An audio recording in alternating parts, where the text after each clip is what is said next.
Bienvenue sur ma chaîne. Aujourd'hui, je reçois des spécialistes pour nous parler d'une justice adaptée aux enfants. N'oubliez pas de liker et de vous abonner.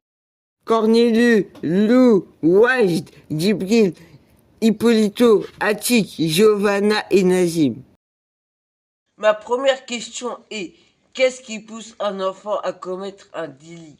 Thème 1. Les médias. Les réseaux sociaux nous influencent, par exemple en nous donnant des défis. C'est un jeu de vidéo, ils sont trop violents. Ce qui passe à la télé n'est pas toujours adapté aux enfants. Ça fait peur et les jeunes sont mal vus. Que peut faire l'État? Nos idées. L'État doit mettre en place plus de prévention dans les écoles et les collèges pour apprendre aux enfants à gérer les réseaux sociaux. Il doit aussi faire une sensibilisation obligatoire pour tous les parents. L'État doit mieux surveiller les propos sur les réseaux sociaux et vraiment intervenir quand une situation est signalée.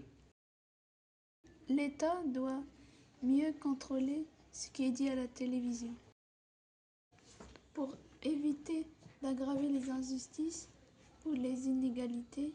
Thème 2. L'enfance et l'adolescence. Les enfants sont influençables par les copains, les adultes, et le quartier, la famille. Ils ne savent pas comment dire non. Ils ont moins de connaissances et moins d'expérience. Les enfants ne savent pas de ce qui est illégal. C'est ce qui se passe si on ne respecte pas la loi. Les adolescents ont besoin de se prouver des choses, de tester les limites, et cela peut les pousser à faire des bêtises. Et que peut faire l'État? Nos idées. Chaque enfant pouvoir avoir un psychologue gratuitement et facilement. Les éducateurs et des jeunes qui ont commis un délit pourraient intervenir dans les établissements scolaires pour expliquer la loi et la justice. La police doit être mieux formée sur l'enfance et l'adolescence pour assurer un cadre bienveillant. Elle doit être plus éducative. Dans les endroits où les jeunes font plus de bêtises, il doit y avoir plus d'éducateurs. Il faut aussi plus d'endroits pour les activités. Thème 3. L'injustice. Parfois on commet des délits parce qu'on est en colère, parce qu'on ne nous écoute pas. Parfois, c'est à cause d'une situation injuste. Parfois, on n'a pas les moyens de faire autrement.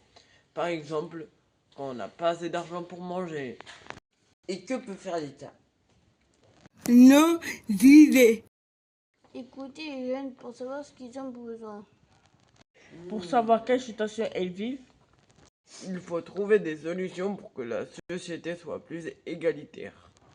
Il faut permettre aux jeunes en situation de handicap d'aller à l'école et d'avoir un travail.